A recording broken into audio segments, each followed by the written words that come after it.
ओम प्रातः क्लास चल रहा था 6 जनवरी 1968 शनिवार को की मध्याह्न में बात चल रही थी विचार सागर मंथन करो और फिर लिखो। फिर लिखे हुए को देखो कि कौन सी अच्छी वाली पॉइंट्स उस लिखत में मिस हुई है। इसको विचार सागर मंथन करना कहा जाता है। बाप कल पहले वाली ही नाले सुनाते हैं। ये भी बच्चे जानते हैं कि जो भी धर्म स्थापन करने आते हैं उनको तो नीचे उतरना ही है। वो फिर किसी को भी चढ़ावेंगे कैसे जिनको खुद ही उतरना है। सीढ़ी से नीचे उतरना ही है। एक ही है जो कभी नीचे नहीं उतरता। ऊंची देश का रहने वाला है, सदैव मन बुद्धि से ऊंची स्टेज में रहता है। बाकी तो सबको सीढ़ी से नीचे उतरना ही है। पहले सुख में आते हैं फिर दुख में आते हैं। कौन? जो भी धर्म पिताएं हैं व जो भी उनके फॉलोअर्स हैं वो पहले सतो प्रधान सुखी फिर अंत में तमो प्रधान दुखी।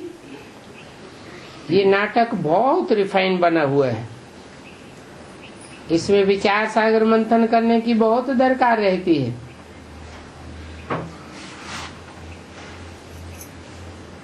वो धर्म पिताएं कोई सदगति करने के लिए नहीं आते हैं।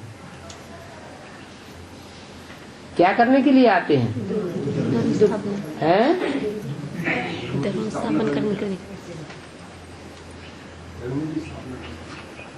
धर्म की स्थापना तो करते हैं लेकिन रिजल्ट क्या निकलता है?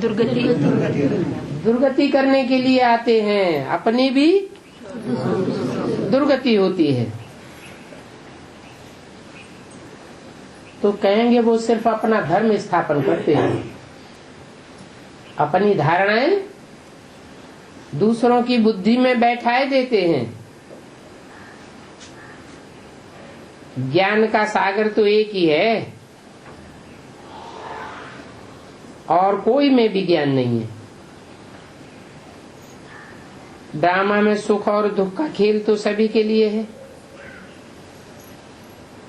दुख से भी सुख जास्ती है। किसके लिए? सभी के लिए ड्रामा में दुखों के मुकाबले सुख जास्ती है। परंतु तुम बच्चों के लिए औरों के मुकाबले और भी जास्ती है। दूसरे धर्म की आत्माएं एवरेज आधा सुख आधा दुख और तुमको 3 हिस्सा सुख मिलता है और 1 हिस्सा दुख मिलता है। ड्रामा में पार्ट बजाते हैं तो जरूर कुछ तो सुख होना चाहिए। बाप आते हैं कोई दुख थोड़े ही स्थापन करेंगे। उनको कहा ही जाता है सुख का सागर। बाप तो सभी को सुख देते हैं। विश्व में शांति हो जाती है। इस दुखधाम में तो शांति हो ही नहीं सकती।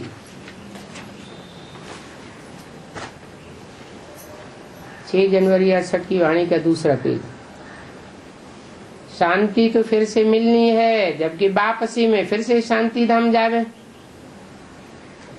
तो बाप बैठ समझाते हैं, ये तो कभी भूलना नहीं चाहिए कि हम बाप के साथ हैं और बाप आया हुआ है हमको असुर से देवता बनाने। कुंभकर्ण की सीनरी चित्र में दिखाई गई है ना।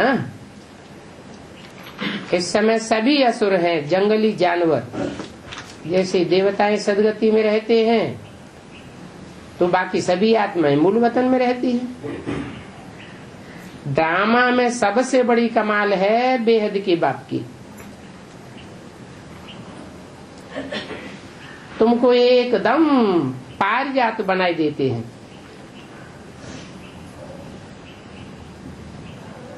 तुम पढ़ाई से परी बनते हो। ये बहुत समझने और विचार सागर मंथन करने की बातें हैं। भक्ति मार्ग में तो कुछ भी समझ नहीं है, सिर्फ मालाएं बैठ समीरण करते हैं। कोई हनुमान को, कोई गणेश को, कोई किसी की बैठे पूजा करेंगे। अब उनको याद करने से तो कोई फायदा ही नहीं। बाप ने समझाया इस समय के मनुष्य सभी जानवरों की मिसाल है।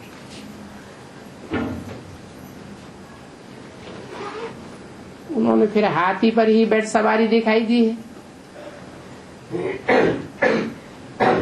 तो ये सभी बातें बाप बिना और कोई समझा ही नहीं सकता है। इतने बड़े बड़े आदमी हैं तो उनको कितना मान रखते हैं, कितने लोग उनका स्वागत करते हैं, परंतु ये है कौन? एकदम तमो प्रधान बंदर बुद्धि। और बंदरों का बंदर ही स्वागत करते हैं। तुम थोड़े ही ऐसे किसी का स्वागत करेंगे।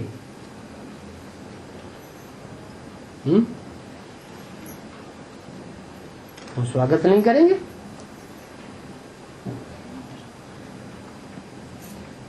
किसकी बात बताइए?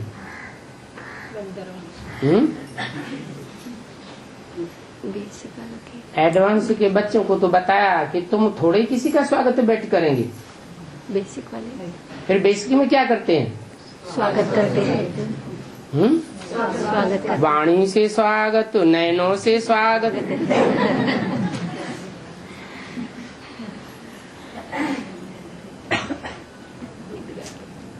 क्योंकि तुम तो जानते हो कि अब ये सारा झाड़ जड़जड़ीभूत है, कोई भी स्वागत करने योग्य नहीं है। सभी पतित भ्रष्टाचारी है, क्योंकि सब विख की पैदाइश हैं। अच्छा, सब विख की पैदाइश हैं और कोई तुमसे पूछे तुम काय की पैदाइश हो तो क्या जवाब देंगे? हम तो ब्रह्मा के मुख की पैदाइश हैं, हम कोई भ्रष्ट इंद्रियों की पैदाइश नहीं है। वो तो हमारे पूर्व जन्म की बात है, तुम बताते हो क्या? पूर्व जन्म की बात तो भूल जानी चाहिए। और तो सब मूत पलित हैं। तुमको पता है कि मूत से भी चीजें पैदा होती हैं। मनुष्य के किचरे से कितनी खाद बनती है, परंतु वहां नई दुनिया में तो ऐसी बातें होती नहीं है। वहां पर तो नेचुरल फर्स्ट क्लास बहुत मीठी मीठी चीजें निकलती हैं। तो तुम बच्चों को ये फीलिंग आनी चाहिए कि स्वर्ग में तो गंदगी की कोई बात नहीं हो सकती। तभी तो बाप कहते हैं तुम तो पद्मा पदमपति बनते हो। सुदामा पदमपति बना था ना।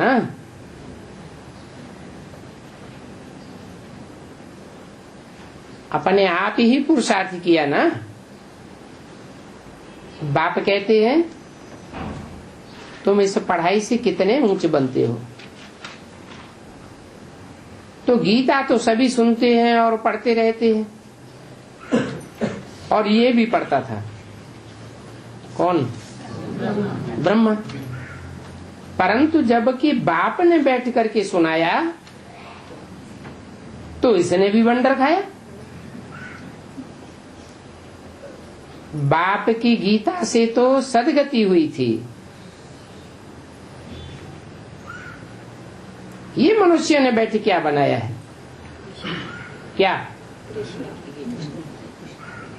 मनुष्यों ने जो पुस्तकी गीता बनाई है, संस्कृत की गीता, ये क्या बैठ बनाई है? कहते हैं कि अल्लाह मियां ने ऐसे कहा, परंतु समझते कुछ भी नहीं है। अल्लाह मियां ने कहा तो किस रूप में कहा? कोई मुख तो होगा, पूछेंगे तो कुछ नहीं बतावेंगे। क्या ऊपर से आवाज आई? अल्लाह कौन है? देवी देवता धर्म वाले ही भगवान को नहीं जानते, तो जो दूसरे धर्म वाले पीछे आए हैं वो कैसे जान सकते हैं? हर चीज पहले सतो प्रधान होती है, फिर रजो और तमो बनती है। तो अच्छी जानकारी कहाँ होती है? सतो प्रधानता में अच्छी जानकारी होती है। तो सृष्टि के आदि में पहले पहले देवताएं थे जो सतो प्रधान थे, वो ही नहीं जानते थे, भगवान के बारे में कुछ उनको पता ही नहीं था। तो जो बाद में और धर्म आते हैं वो सच्चाई कैसे जान सकते हैं? सब शास्त्रमयी गीता ही रंग कर दी है। गीता को सब शास्त्रों का शिरोमणि माना जाता है और उसमें नाम डाल दिया है साकार कृष्ण का। अब कृष्ण तो बच्चा, बाप का नाम ही उड़ा दिया। तो जब गीता का ही ये हाल कर दिया है तो बाकी शास्त्रों का क्या हाल होगा? बाप ने तो तुम बच्चों को सुनाया है, जो सत्य सुनाया है वो प्रायः लोप हो गया है। प्रायः लोप हो गया, माना कुछ न कुछ बचा है। कहाँ बचा है? शास्त्रों में ही कुछ न कुछ सच्चाई है। अभी तुम बाप से सुन करके पढ़ करके देवता बन रहे हो। वो शास्त्रों में भी जो सच्चाई है, जो सार है, वो बाप आकर के सुनाते हैं। पुरानी दुनिया का हिसाब किताब तो सबको चुकतू करना है। फिर आत्मा पारस बन जाती है। इनका भी कुछ हिसाब किताब होगा तो चुकतू होगा। हम भी पहले पहले जाते हैं, पहले पहले आते हैं।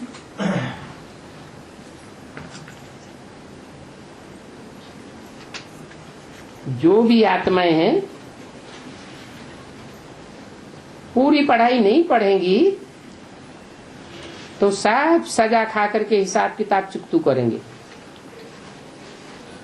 परंतु इन बातों में हमको जास्ती नहीं जाना है, इन बातों में कि कौन कितनी सजा खाएगा। पहले तो निश्चय कराओ, सर्व का सदगति दाता बाप टीचर गुरु एक ही है,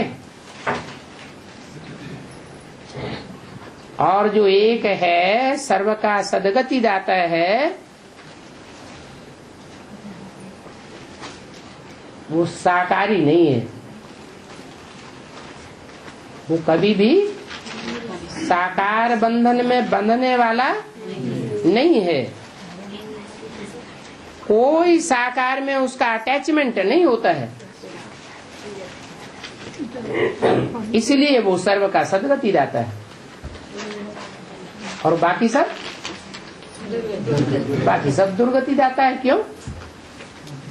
चाहे कितने भी बड़े थे बड़े हों, इब्राहिम, बुद्ध, क्राइस्ट, गुरु नानक, विवेकानंद हों, सब के सब साकार के बंधन में, संग के रंग में आने वाले हैं।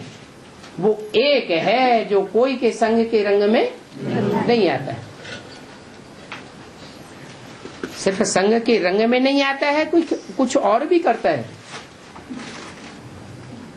खुद संग के रंग में भी नहीं आता और अपना संग का रंग सबको लगा के जाता है। सब आत्माएं कुछ न कुछ निराकारी स्टेज को धारण करती है, तो वो अशरीरी है। और जो भी आत्माएं हैं सब शरीर धारण करने वाली है, गर्भ से जन्म लेने वाली है। अब देखो तुम्हारी आत्मा में कितना ज्ञान है,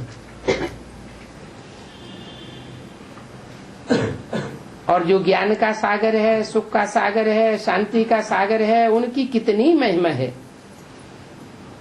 और वो है आत्मा ही। क्या? जिसकी महिमा है वो भी आत्मा है, लेकिन तुरीय आत्मा है, और सबकी तरह नहीं है। आत्मा ही आकर के फिर शरीर में प्रवेश करती है। जैसे और आत्माएं प्रवेश करने योग्य हैं, वैसे वो सुप्रीम सोल भी प्रवेश करता है। सिवाय परमपिता परमात्मा के और कोई भी आत्मा की महिमा नहीं करेंगे। और सभी शरीरधारियों की महिमा करेंगे क्या? ये है सुप्रीम आत्मा। बिगर शरीर की महिमा सिवाय एक निराकार बाप के और कोई की नहीं है। निराकार बाप की महिमा बिगर शरीर हो जाती है क्या? नहीं होती है। वो भी निराकार जब ज्योति बिंदु साकार में आवे तब ही तो महिमा होती है। फिर क्यों कहा बिगर शरीर की महिमा सिवाय एक निराकार बाप के और कोई हो नहीं सकती? ऐसे क्यों कहा? हाँ, वो शरीर में आते हुए भी निराकारी स्टेज धारण करता है। कृष्ण की तो ये महिमा हो ही नहीं सकती। क्यों? क्योंकि कृष्ण की आत्मा अंतिम 84वें जन्म में भी साकार शरीर का मोह त्याग नहीं पाती। मोह नहीं त्याग पाती तो सूक्ष्म शरीर धारण करके जिन शरीरधारियों में मोह लगा हुआ होता है उनमें प्रवेश करके फिर पार्ट बजाती है। तो देखो आत्मा में ही सब संस्कार हैं। अगर लगाव के संस्कार हैं तो भी आत्मा में है, परंतु जो सुप्रीम सोल है उसमें कोई लगाव का संस्कार नहीं है। कितना ज्ञान का संस्कार है उसमें। संस्कार है भी तो कौन सा? ज्ञान सुनाने का संस्कार है। वो प्यार का सागर, शांति का सागर, तो ये आत्मा की महिमा है, कोई मनुष्य की महिमा नहीं है। और कृष्ण तो पहला नंबर प्रिंस है। प्रिंस है तो जरूर उसका कोई बाप होगा ना। उस बाप में तो सारा नॉलेज है जो आकर के बच्चों को वर्षा देते हैं, इसलिए उनकी महिमा भी गाई जाती है। उनकी महिमा में शिव जयंती मनाते हैं। और तो कोई की भी जयंती हीरे तुल्य नहीं है, एक बाप की ही जयंती हीरे तुल्य है। तो बाप कहेंगे बाप समान बनना है तो अच्छी चलन चलो। अच्छी चलन का चलने के लिए तो मनुष्य समझाते रहते हैं, परंतु अच्छी चलन क्या है वो कोई समझा नहीं सकता। क्यों? क्योंकि कर्म अकर्म और विकर्म की गति बाप ही आकर के बतलाते हैं। अगर मनुष्य को कर्म अकर्म विकर्म की गति सिखला सके तो बाप को इस सृष्टि पर आने की दरकार है ही नहीं। सब मनुष्य मात्र को अपना अपना पार्ट मिला हुआ है। सबको सतो रजो तमो में आना जरूर है, परंतु एक ही आत्मा ऐसी है जो सतो रजो तमो में नहीं आती। वो सदा शिव है। क्या कहते हैं? सदैव कल्याणकारी। कोई भी चीज तमो प्रधान बनती है तो अकल्याण कर देती है। चाहे मनुष्य हो, चाहे मकान हो, दुकान हो, कोई भी पदार्थ हो, जब पुराना हो जाएगा तमो प्रधान होगा तो दुखदाई हो जाता है। लेकिन एक वो ऐसा है तुरीय जो कभी भी किसी का कोई नुकसान, कोई कल्याण नहीं करता। वो सदैव सत्य ही सत्य है, न रजो और न तमो बनता है। 6 जनवरी 1968 की वाणी का 3रा पेज।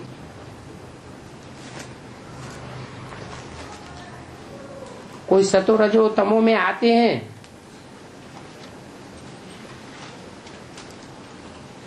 तो फिर तमो में आने से उनकी चर्चा नहीं होती है। क्या? जब आत्मा तमो में आ जाती है तो विरोध करने वाले भी ढेर निकल पड़ते हैं। तमो में आने से क्राइस्ट की चर्च कैसे बनेगी? चर्च कब बनती है? चर्चा विचारना करने के लिए जब सतो प्रधान होते हैं तो चर्च बनती है यादगार में। जब बहुत होंगे तो भक्ति मार्ग शुरू होगा, तब चर्च आदि बनावेंगे। इसमें तो बहुत पैसे चाहिए, लड़ाई में भी तो पैसे चाहिए ना। तो बाप समझाते हैं कितने ढेर मनुष्य हो गए हैं। ये मनुष्य षष्ठी रूपी झाड़ है। झाड़ कब इतना बड़ा लाखों वर्ष का होता है क्या?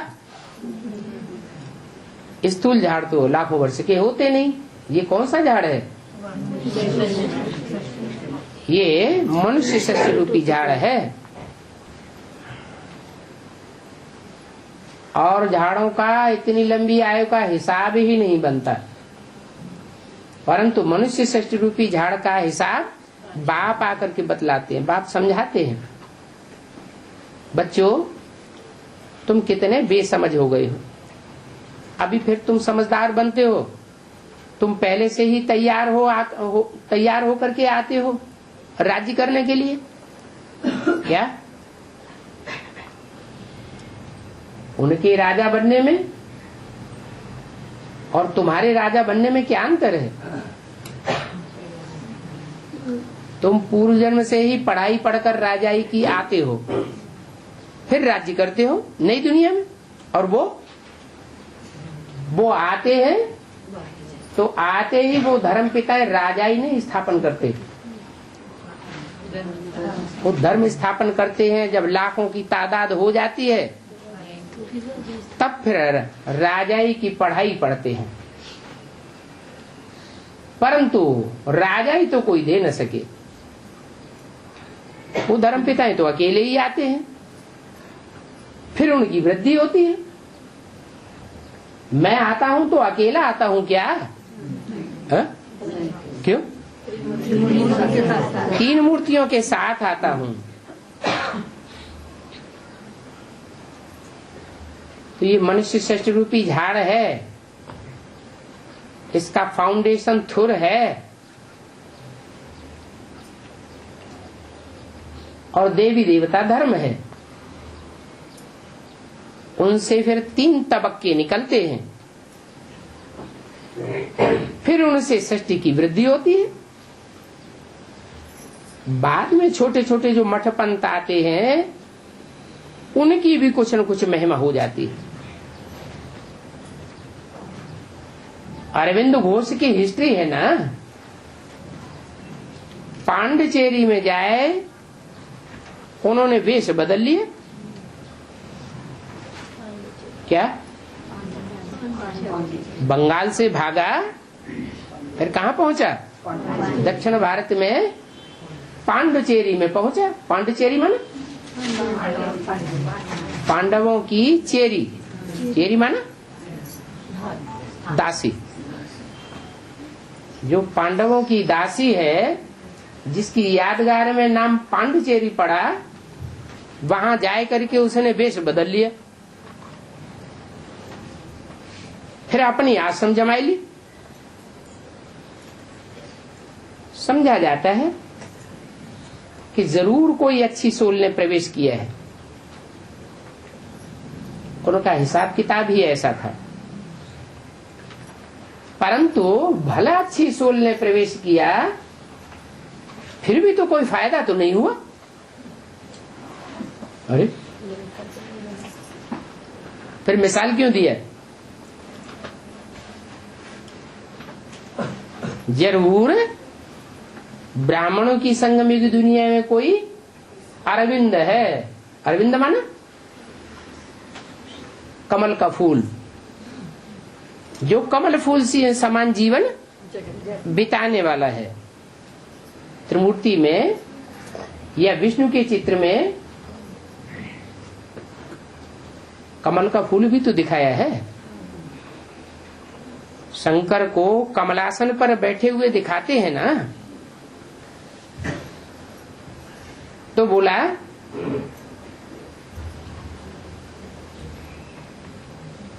देखो अरविंद के लाखों मनुष्य उनके मुरीद बने, परंतु वो सब सीढ़ी उतरते उतरते दुर्गति को पाते रहते हैं। सबको सीढ़ी उतरनी ही है। वो तो जो स्थूल पांडिचेरी है, और वहां जाए जमावड़ा बनाने वाला जो अरविंद हुआ हिस्ट्री में, उनकी बात हुई। यहाँ कौन सा अरविंद है जिससे टैली किया है? वो तो सीढ़ी उतरता ही रहा, लेकिन यह तो चढ़ता ही रहा। ये तो सीढ़ी चढ़ता ही जाता है। कौन? प्रजापति। जो बेहद का अरविंदो है, उसको सीढ़ी चढ़ना ही है या उतरना ही है? चढ़ना ही है। बाप कहते हैं और तो सबको सीढ़ी उतरनी है। कहेंगे शास्त्रों में ऐसे लिखा हुआ है, परंतु बाप समझाते हैं गीता माई बाप है, और वो गीता ही झूठी हो गई तो और सब शास्त्र जरूर झूठे हो जाएंगे। उनमें फिर क्या होगा? हम कहते हैं गीता पढ़ते पढ़ते दुर्गति को पा लिया है।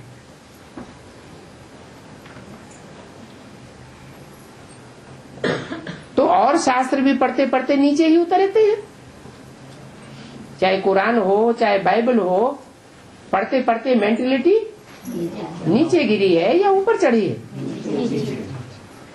ये बुद्धि से समझने की बातें हैं।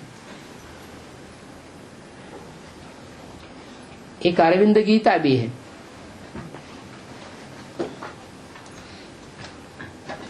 अरविंद गीता पढ़ते पढ़ते भी नीचे गिरी।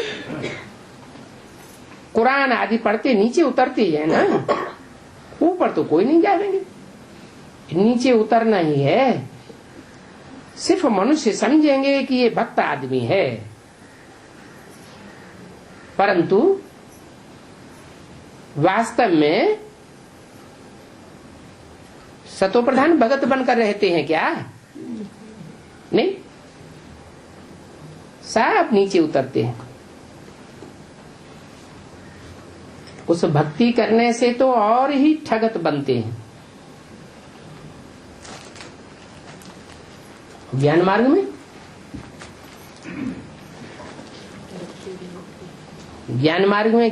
में आने वाले ज्ञान में चलते चलते नीचे नहीं गिरते हैं?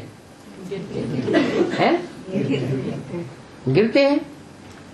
भक्ति में भी नीचे गिरते हैं, फिर बल नीचे गिरते हैं। परंतु याद की जो सच्ची प्रैक्टिस है उसमें ऊंचे चढ़ते हैं या नीचे गिरते हैं?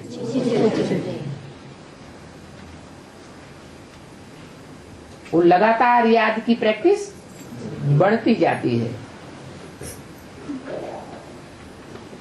तो देखो, बाबा जो धर्म स्थापन करते हैं वो तो जरूर बहुत ऊंचा है। कितनी ताकत है बाबा के इस धर्म स्थापन करने में। बड़ी बड़ी धारणा कौन सी होती है तुम्हारी? याद की धारणा पक्की होती जाती है। बाप कितना सर्वशक्तिवान है, सारा वर्षा तुमको दे देते हैं, परंतु मनुष्यों ने सृष्टि की आयु लाखों वर्ष कह दी है,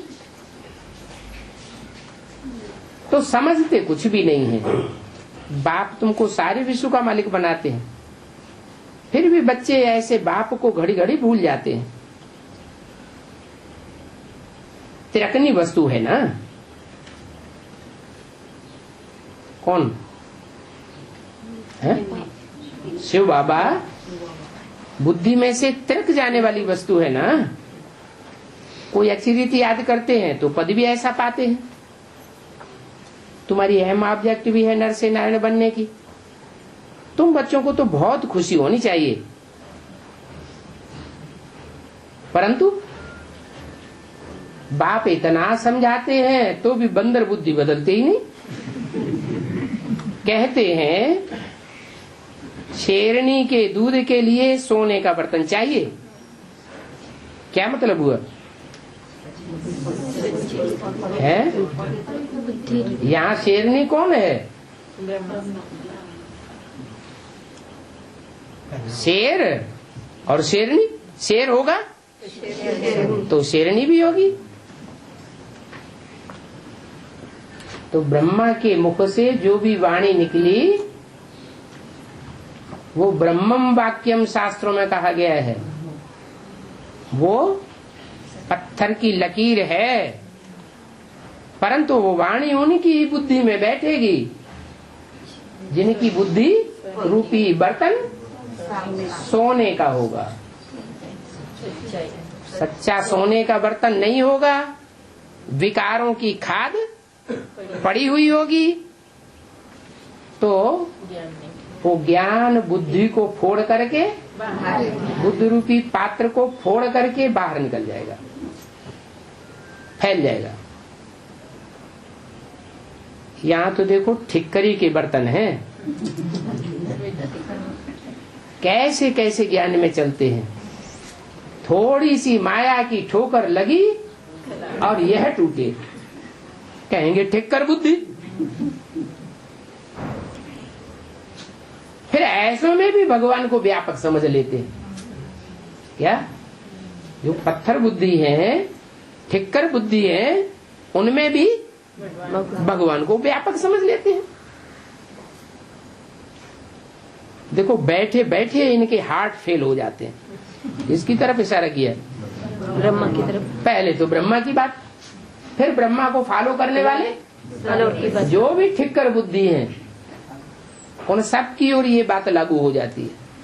क्या थोड़ी सी माया की ठोकर लगती है और मिट्टी के ढेले की तरह बिखर जाते हैं। वहां नई दुनिया में ऐसे थोड़ा ही होता है। कैसे? वहां नई दुनिया जो स्थापन होती है, कहाँ? सतयुग में तो ठोकर कोई लगती ही नहीं। कहाँ की बात है? संगम युग, स्वर्णिम संगम युग जब होता है, जो नया संगठन तैयार होता है, वहां ऐसे थोड़े ही होंगे अनिश्चय बुद्धि जो थोड़ी सी ठोकर लगे और बिखर जाए। वहां तो जब आयु पूरी होती है तब ही शरीर छोड़ेंगे और खुशी से छोड़ेंगे। यहाँ देखो ठिक्कर कितनी जल्दी टूट जाते हैं, क्योंकि ठिक्कर बुद्धि बन पड़े हैं ना। अभी तुमको ठीकरी से ठाकुर बनाते हैं, बनाने वाला है बाप। तुम्हारे में भी कोई तो जैसे बहुत सेंसिबल है। क्या ऐसे नहीं एडवांस में सब सेंसिबल है, समझदार है।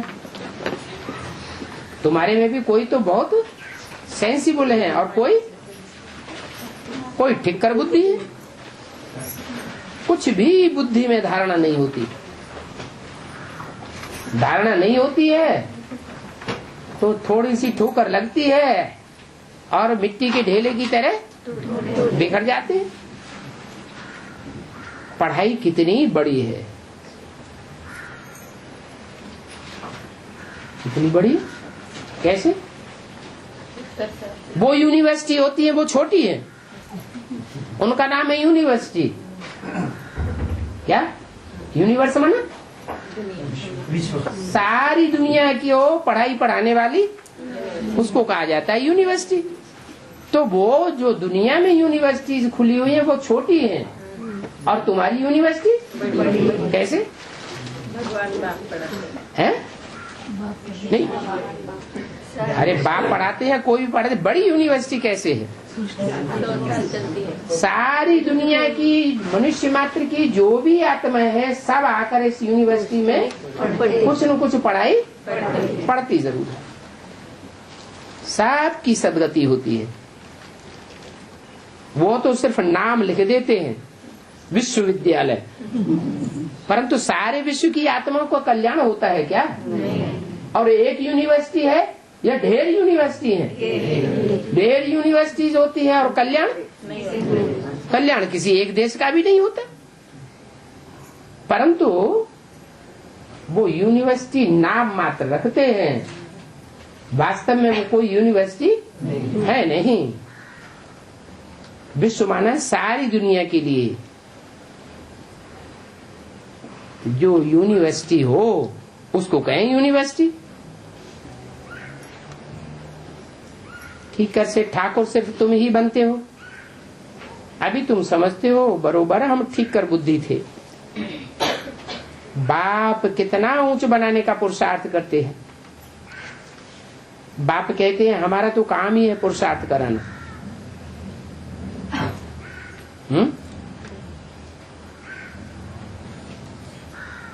बाप का काम है पुरुषार्थ कराना या करना? कौन से बाप का काम है पुरुषार्थ कराना?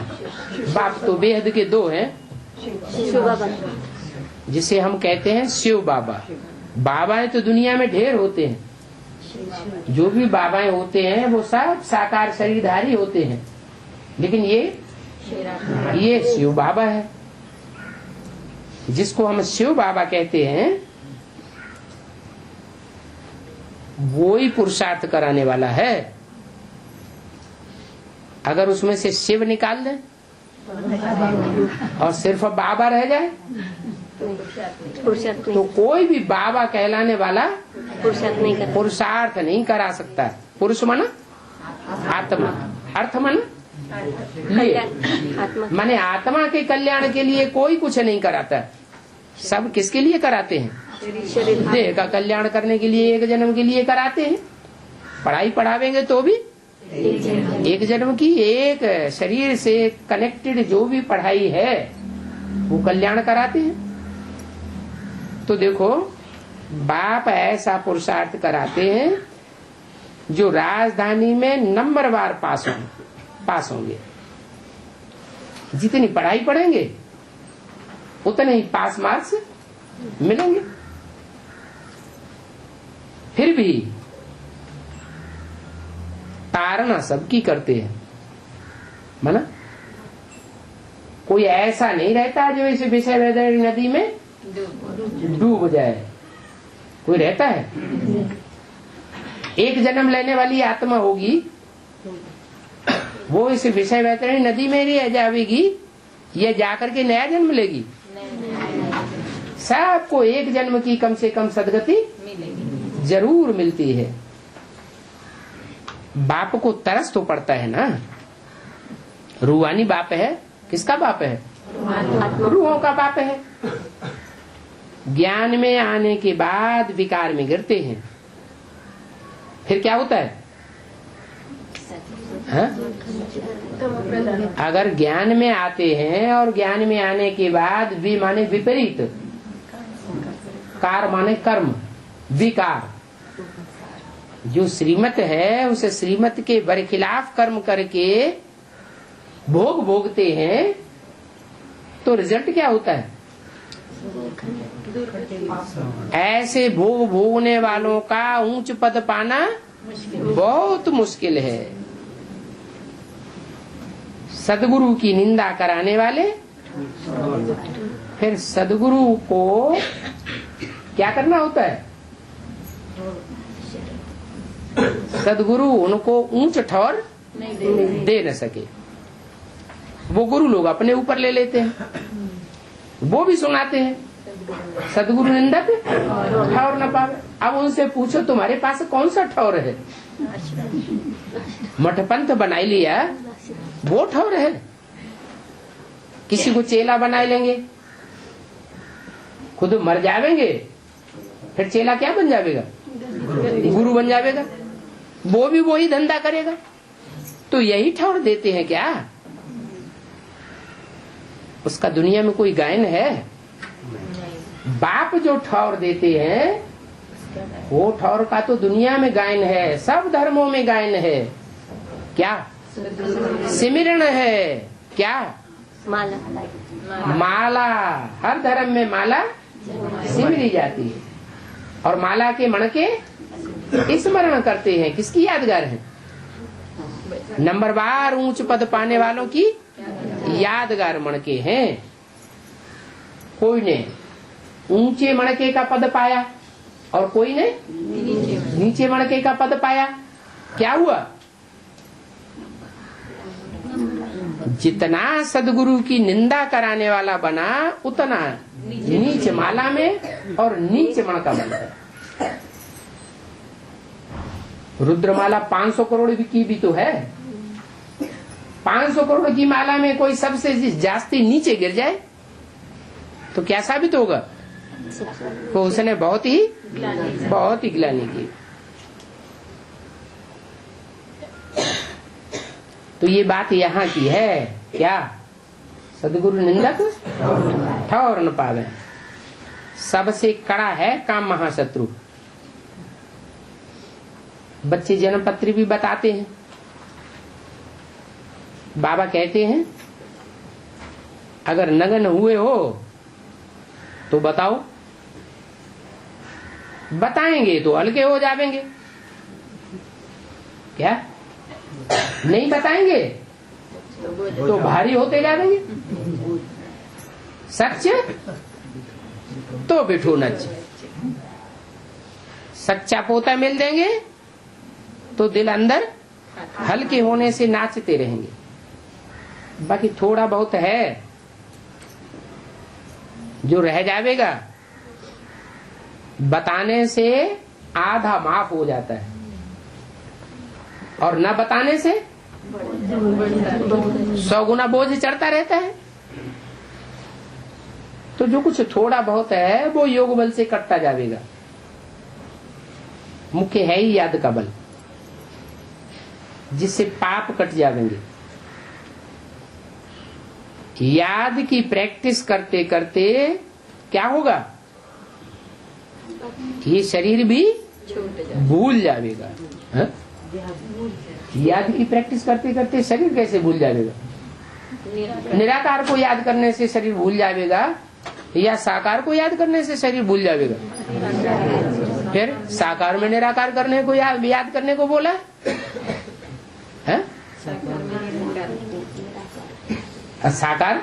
साकार भी साथ में है तो साकार ही बनेंगे ना। क्यों? जिस साकार में आता है वो साकार भी सबसे पहले निराकारी स्टेज धारण करता है और प्रैक्टिकल में धारण करता है। क्या? प्रैक्टिकल में वो ज्योति बिंदु वो तो 5000 साल परम धाम में रहता है, लेकिन प्रैक्टिकल में निराकार कहा जाएगा क्या? प्रैक्टिकल कहा ही जाता है शरीर के साथ। ये पुराना शरीर है। इस पुराने शरीर को अब क्या करेंगे? सब तमो प्रधान हो गए। कोई भी झाड़ की इतनी बड़ी कब आयु सुनी क्या?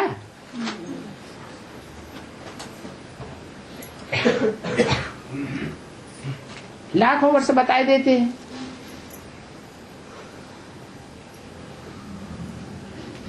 परंतु मनुष्यों की बुद्धि ऐसी हो गई है जो सब बातों में हाँ हाँ करते रहते हैं। शास्त्रों में इतने लंबे समय से सृष्टि की आयु हजारों लाखों वर्ष बताई और सुनने वालों ने क्या कहा? सत्य वचन महाराज। कोई ने कहा कि ये नहीं हो सकता। वो देखो सुनाने वाले शास्त्रों की अथॉरिटी बने हैं, उनको कितना नशा रहता है। क्या है? शास्त्रों की अथॉरिटी, ईश्वरीय ज्ञान की अथॉरिटी नहीं है, तो उनको कितना नशा रहता है। और तुम लिमिटेड की अथॉरिटी हो या अनलिमिटेड की अथॉरिटी हो? शास्त्र पुस्तकें होती हैं, उनमें बंधा हुआ ज्ञान है या अनलिमिटेड ज्ञान है?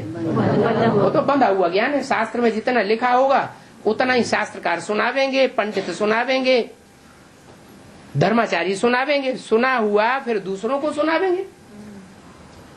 कोई नई बात तो नहीं बतावेंगे। और यहाँ बाप तो अनलिमिटेड ज्ञान सुनाते हैं। इस ज्ञान को पुस्तकों में बांधा नहीं जा सकता। इसलिए गायन है, सारे सागर को स्याही बनाओ और सारे जंगल की कलमें बनाओ, और वो सब कलमों से लिखना शुरू किया जाए तो भी ये ज्ञान खलास होने वाला नहीं है।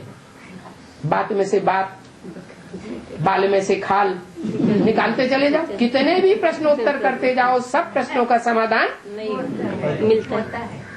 इस ईश्वरीय ज्ञान में मिलता है। उन शास्त्रकारों के ज्ञान से सब प्रश्नों का समाधान मिलता है क्या? नहीं मिलता। प्रश्न करने ही नहीं देते। वो सभा में प्रश्न किसी को करने की इजाजत ही नहीं देते। क्यों नहीं देते? क्योंकि उनके पास उत्तर ही नहीं है। क्योंकि अंदर से चुड़रा बैठा हुआ है, कहीं कोई बात का जवाब नहीं दे पाया तो है। तो हम शास्त्र पढ़ पढ़ के अथॉरिटी बन जाएं, ताकि हमको कोई दबा नहीं सके। तो उनको देखो कितना नशा रहता है? और तुमको बेहद का हाँ, बेहद का नशा। आज चढ़ता है कल उतर जाता है। बेहद का नशा रहना चाहिए तुमको, लेकिन रहता है उनको। बाबा कहते हैं ये तो जो अपने को ईश्वर कहलाते हैं, ये बड़े बड़े हिरण्यकश्यप हैं। क्या हिरण्यकश्यप माना? जो सच्ची सच्ची सोने जैसी आत्माएं हैं, उनके अंदर जो तेज है सच्चाई का, उस तेज को ही पी जाते हैं। माने प्योरिटी को ये खत्म करने वाले हैं। सन्यासियों के लिए बोला, सन्यासी जब खाना खाते हैं तो सारी थाली ही चाट जाती है।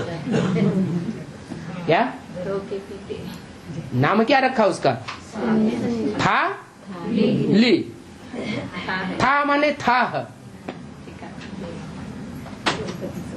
नदी गहरी होती है, समंदर गहरा होता है, तो उसकी था लेते हैं। तो ऐसे ही वो सारी थाली चाट जाते हैं, साफ कर देते। ये अपन को ईश्वर कहलाए, अपनी पूजा बैठ कराते हैं। क्या ये नहीं कहते कि ईश्वर कोई और है? एक तरफ कहते हैं अकर्ता है, अभोक्ता है, निरंजन है, निराकार है, और दूसरी तरफ फिर अपने को शिवो हम कह देते। थाली कहाँ चाटते? या बेहद में थाली? बेहद में थाली चाट रहे होंगे तो नीचे गिर रहे होंगे। हद में भी तो वेद में भी।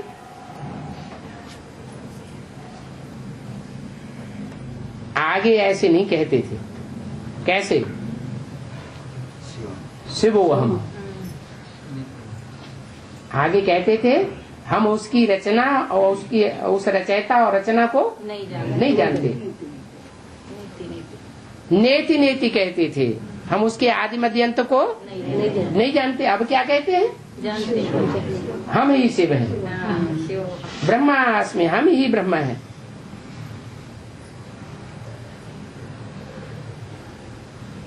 अगर युग युग अवतार कहते हैं,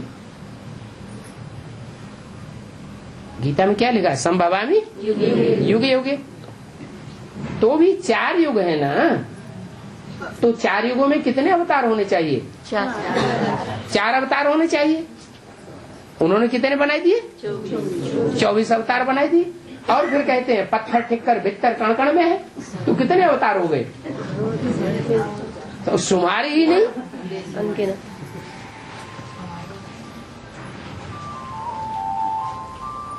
पांचवा पुरुषोत्तम युग को गीता में भी भूल गए हैं। गीता में कितने युग बताए? 4 युग। और फिर लिखा है संभवामि युगे युगे, मैं हर युग में आता हूँ। शास्त्रों में भी लिखा हुआ है कि राम का अवतार हर त्रेता युग में होता है। 6 जनवरी 68 की वाणी का 4था पेज। बेचारे जानते ही नहीं है। कभी कहते हैं हर युग में अवतार होता है तो 4 अवतार होने चाहिए, फिर 24 अवतार बनाई दिए, फिर कण कण ठिक्कर भित्तर में अनगिनत बताई दिए। पूरा नहीं बता सकते हैं तो कह देते हैं हमें ही भगवान है। ऐसे छोटे बच्चे होते हैं ना, उनसे पूछे तुम्हारा बाप कौन, तो बता देंगे। फिर तुम्हारे बाप का बाप कौन, श्रूड बच्चे होंगे तो वो भी बता देंगे। फिर उनसे पूछो उसका बाप कौन, उसका बाप कौन, पूछते ही चले जाओ तो कहते हम।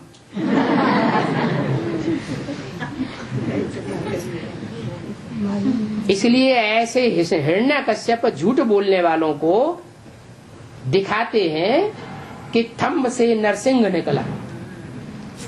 क्या? थंब माना खंभा, जिस खंबे के ऊपर सारा मकान सदा हुआ होता है। ये षष्ठी रूपी मकान कहो, षष्ठी रूपी झाड़ कहो, इसमें कौन है जिसके ऊपर सारा झाड़ खड़ा हुआ है? थंबा कौन है? जो आदि से अंत तक सीधा गया है। देवी देवता सनातन धर्म का मूल बीज। तो कहते हैं थंब से नरसिंह निकला। उस खंबे से कौन निकल पड़ा? नर के रूप में शेर निकल पड़ा। ऐसा चित्र दिखाते हैं ना। शेर ने फिर क्या किया? ऐसे हिरण्यकश्यपों का पेट फाड़ डाला। कोई जब बात का जवाब तो आता नहीं। इधर तो बातें सच्ची है और उनकी सारी बातें झूठी साबित होती जाती है। कोई जवाब दे नहीं पाते तो बुद्धि रूपी पेट फट जाता है। बेसिक नॉलेज में क्या हुआ है? जवाब नहीं दे। बेसिक नॉलेज में भी ब्रह्मा के बुद्धि रूपी पेट का क्या असर हुआ? बुद्धि रूपी पेट नकामा हो गया। जो योगी होते हैं उनका हार्ट फेल हो सकता है क्या? हो नहीं सकता। अच्छा, फिर गुरु जिनके अंधले चेला सत्यानाश। उनका बड़े से बड़ा चेला कौन था? जो ज्ञान में बहुत होशियार माना जाता था। जगदीश ज्ञान में तीखा नहीं था। उसके लिए भी मुरली में बोला है, उनका चेला होशियार नहीं था तो फिर उनको गद्दी दे दी। ज्ञान की गद्दी किसको दे दी? जगदीश भाई। उनका क्या असर हुआ? ट्यूमर हो गया। बुद्धि में, खोपड़े में क्या हुआ? ट्यूमर हो गया। तो दिखाते हैं कि नर के शरीर रूपी थंभ से कौन निकला? कौन प्रत्यक्ष हो गया? नरसिंह प्रत्यक्ष हो गया। ऐसा चित्र दिखाते हैं ना।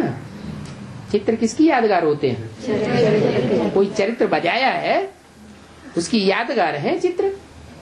बाप समझाते हैं अभी तुम असुर से देवता बनते हो। क्या? असुर थे और असुर से देवता बनते हो, परंतु अभी तो रावण राज्य है। जब तक रावण का राज्य है तब तक देवता नहीं बन नहीं सकते। यथा राजा तथा प्रजा। सारी दुनिया में रावण राज्य है तो सब क्या होंगे? रावण के राज्य में कौन होंगे?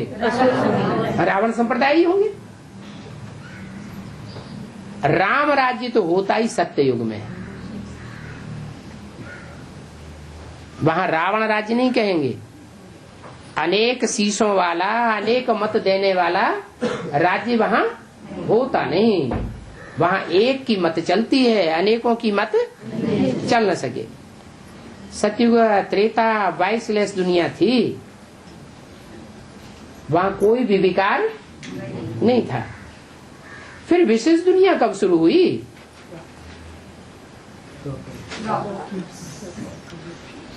ये कैसे हो गई? हाँ, कैसे हो गई? दो पूर्व नहीं। देवताएं भी जो सुख भोगते थे वो कैसे सुख भोगते थे तो आत्माभिमानी, परंतु सुख आत्मा से ही भोगते थे या देह के द्वारा भोगते थे? देह के द्वारा सुख भोगते भोगते देवताएं भी नीचे गिर गई। आत्म की स्थिति छूट गई और देवान में आ गए। तो ये विशेष दुनिया कब शुरू हुई ये किसी को पता नहीं है।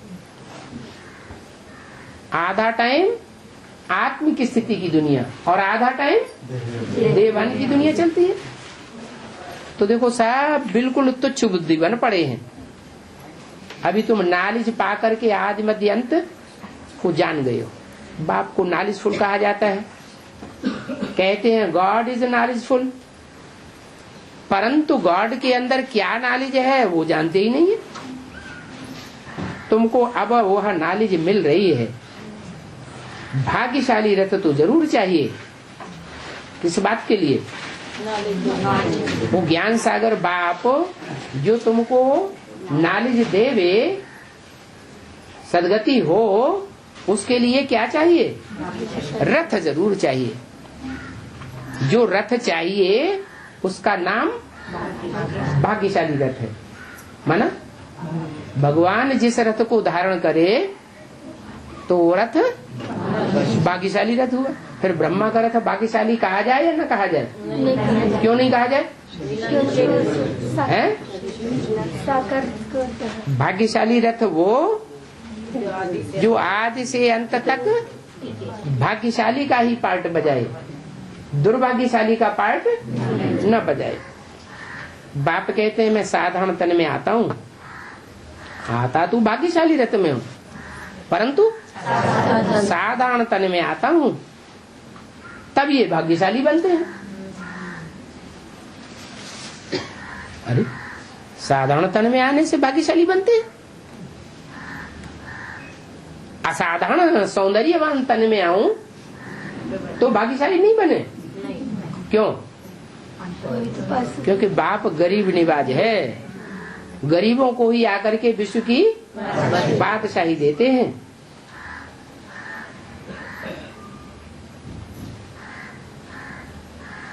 इसका मतलब जो भाग्यशाली रथ कहा जाता है वो पहले भाग्यशाली था या दुर्भाग्यशाली था? गरीबों को क्या कहेंगे?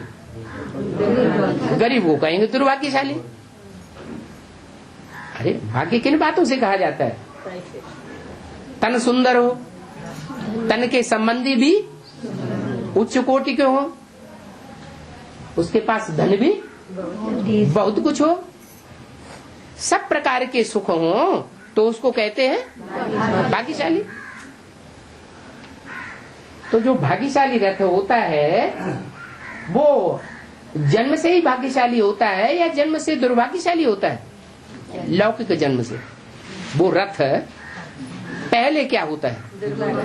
पहले दुर्भाग्यशाली होता है, साधारणतः वो बनता है, और फिर बाद में दुर्भाग्यशाली से भाग्यशाली बन जाता है। तो बाप कहते हैं ये भाग्यशाली बनते हैं, नहीं तो पहले दुर्भाग्यशाली थे। चारों चित्रों में से कौन सा चित्र है जिसमें दुर्भाग्यशाली दिखाया गया? सीढ़ी के चित्र में कांटों की सैया पर दुर्भाग्यशाली का चित्र रखा हुआ है। कांटों की सैया पर पड़े हुए हैं। क्या सब कोई क्या लगाते रहते हैं? कांटा लगाते रहते हैं, कोई बात मानता ही नहीं। तमो प्रधान दुनिया में वास्तव में सभी दुर्भाग्यशाली हैं। ऐसे तो कोई भी सौभाग्यशाली नहीं है।